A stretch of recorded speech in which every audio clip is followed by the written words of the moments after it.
Ladies and gentlemen, thank you so much for joining us for this very special session at the World Economic Forum.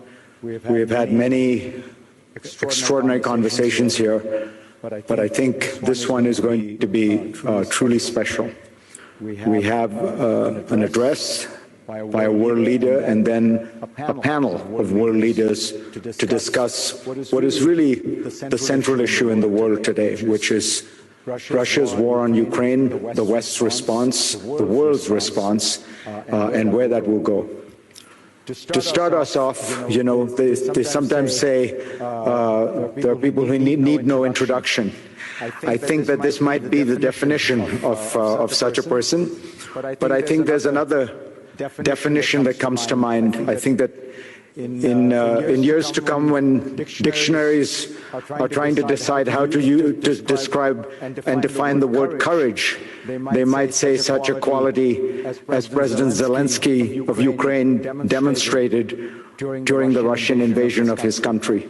So without any further ado, the first order of business is we will hear directly from Kyiv live from the President of Ukraine. I will take 1 second before to just let you all know that we have a very special situation right now, which is the First Lady of Ukraine is in the audience, and she will be watching her husband. Mr. President,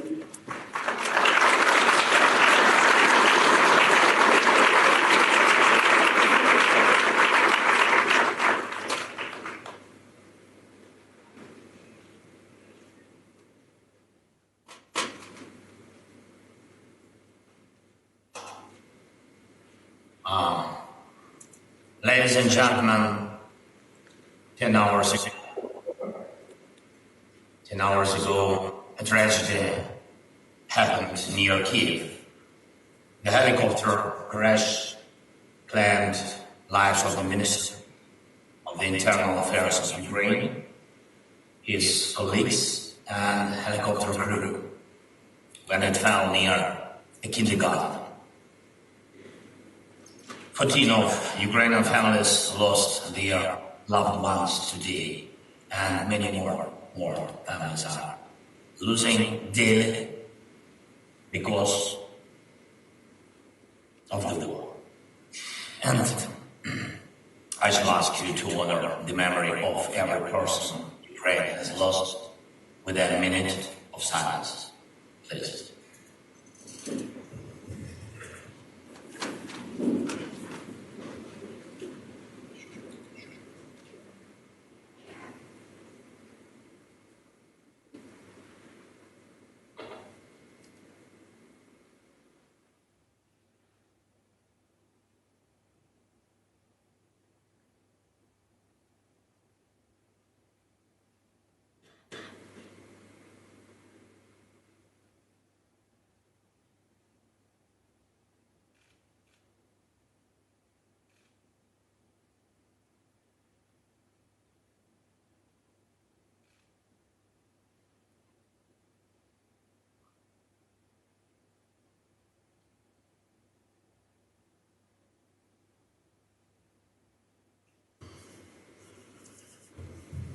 Thank you very much.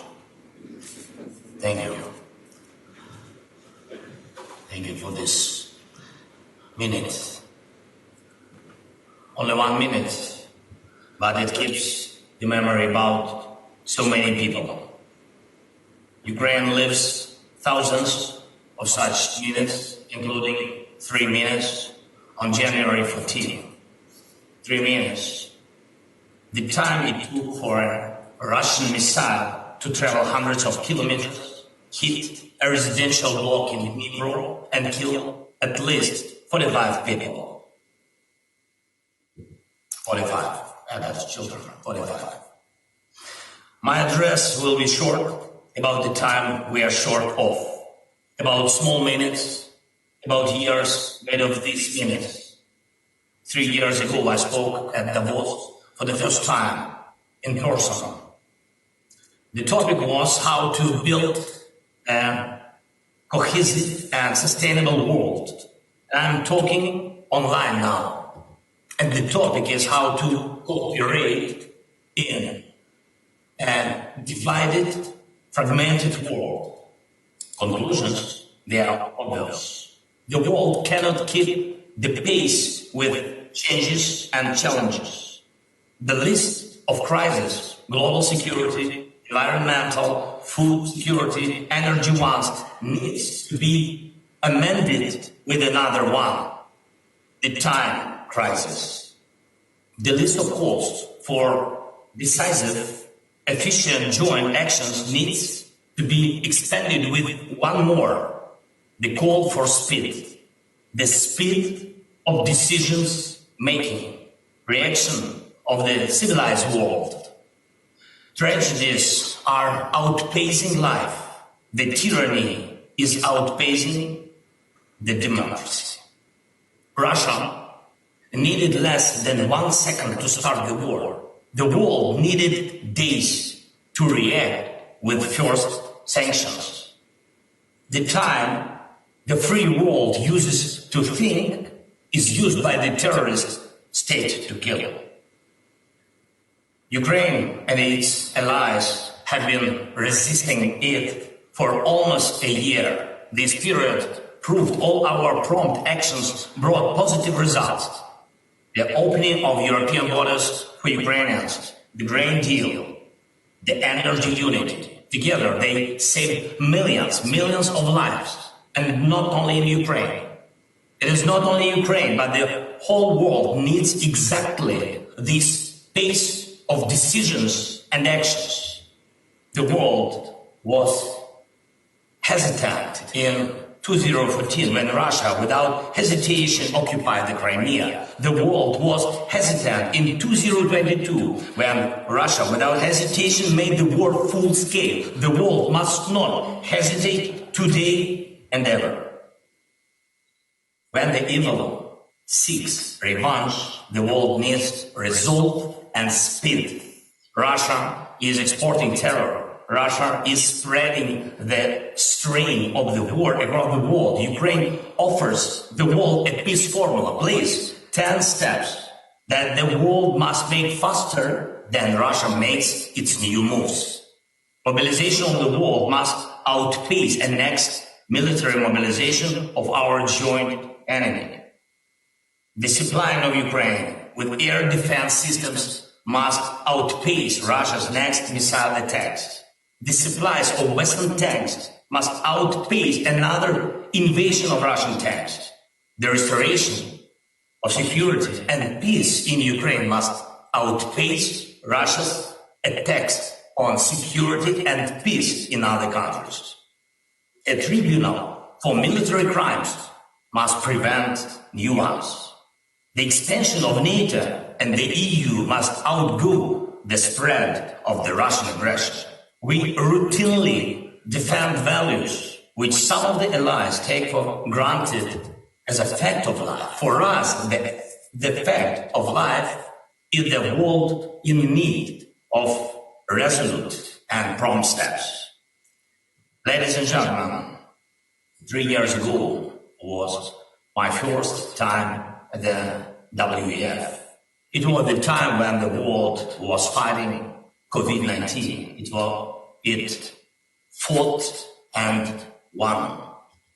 Now the world is fighting against Putin. In 3 years, we will be discussing new challenges and threats in Davos.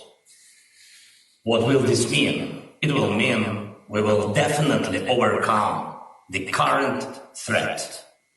The history repeats itself.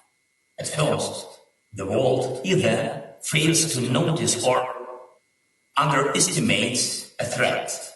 Then it unites to resist it, and then the world wins.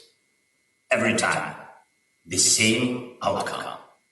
The world overcame Nazism, the apartheid, pandemics, the indifference to climate changes, financial crisis, and the Kremlin strain. The world will overcome again. This is how much can be said in a matter of minutes. This is how much can be understood in a matter of minutes. The world will overcome again. The time is high to make it happen faster. Slava Ukraini!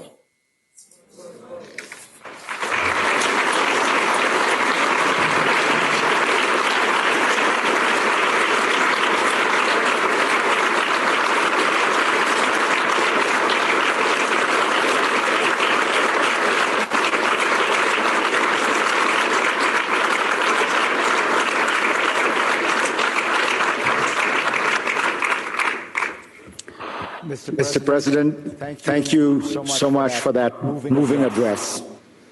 Let me ask you a few questions. I know how pressed you are, so thank you in advance for this. And of course, let me extend my condolences, and I think everybody in this audience's condolences for the terrible tragedy that took place in Ukraine.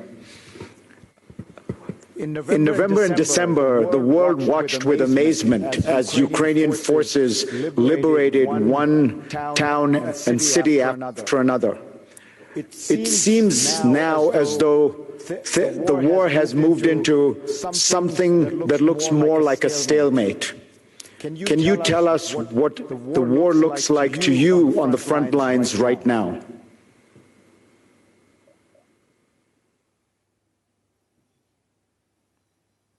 If I can switch on Ukrainian language, thank you so much. Yeah, please. Thank you for the question. You know, Farid, thank you for your condolences, by the way. I think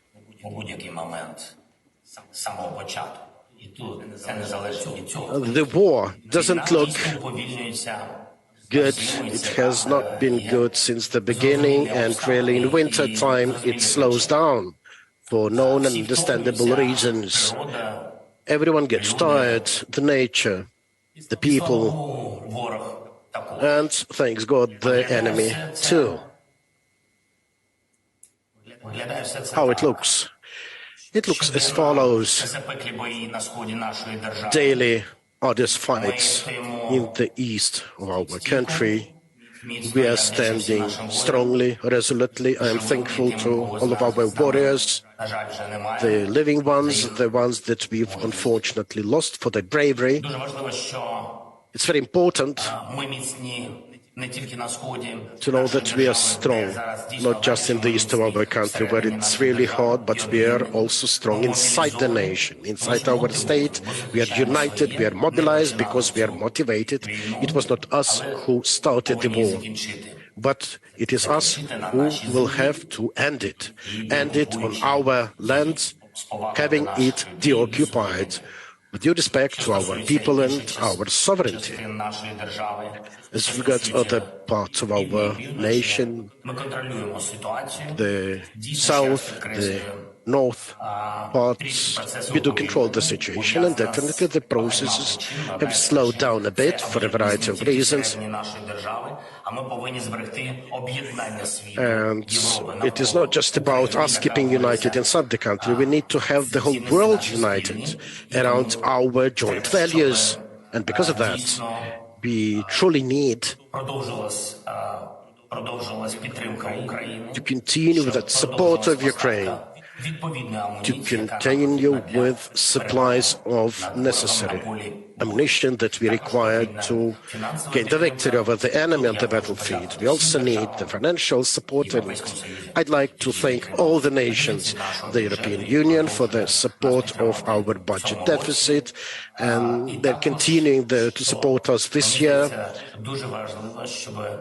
I also think it is really important that, given the energy challenges that we are seeing, and these are surely related to disrespect of the humankind, You know of the attacks against our grids, against our energy sector with Iranian drones, with Russian missiles, in order to instill chaos inside the country.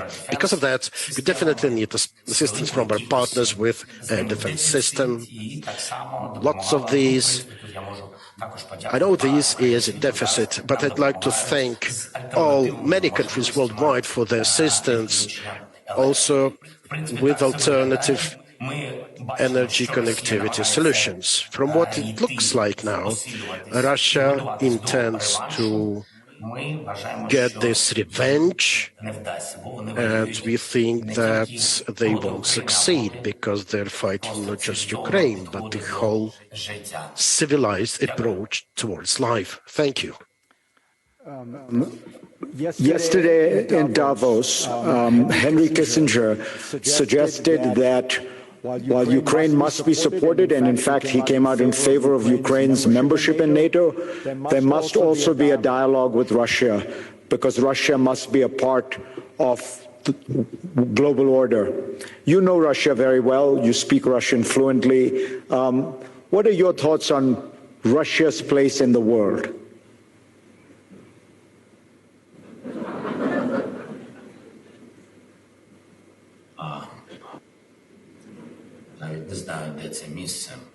I don't know the proper place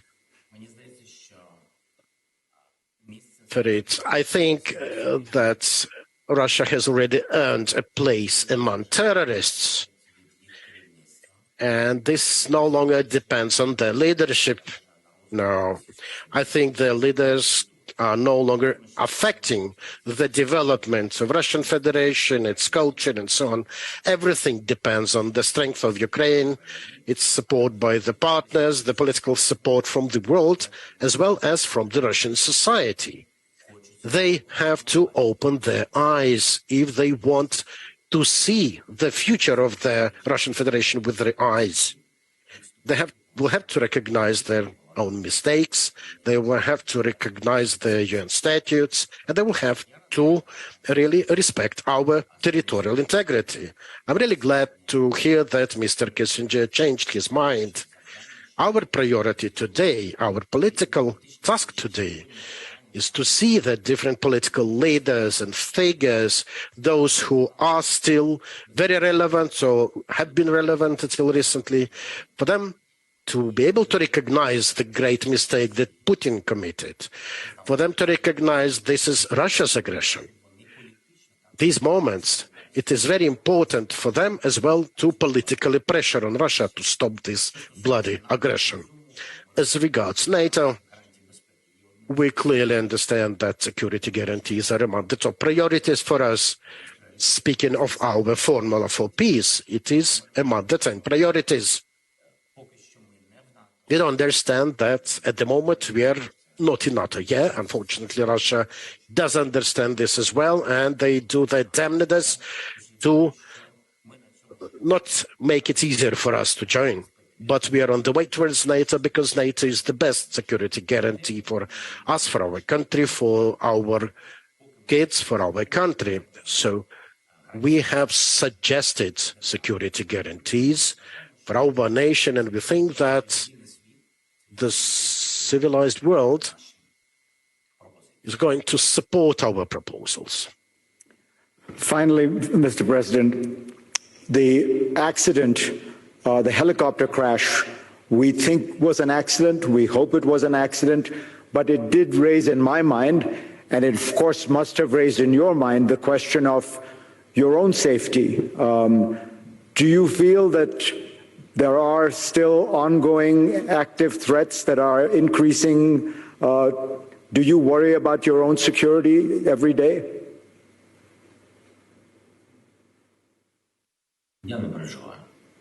No, I'm not worried about that. I don't have anything to add here.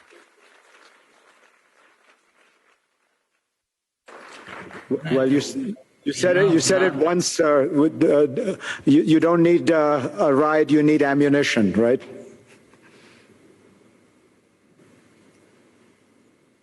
Нічого не змінилось. Нам потрібна No, амуніція. nothing has changed. We still need ammunition. I'm not in haste to anything, to anywhere.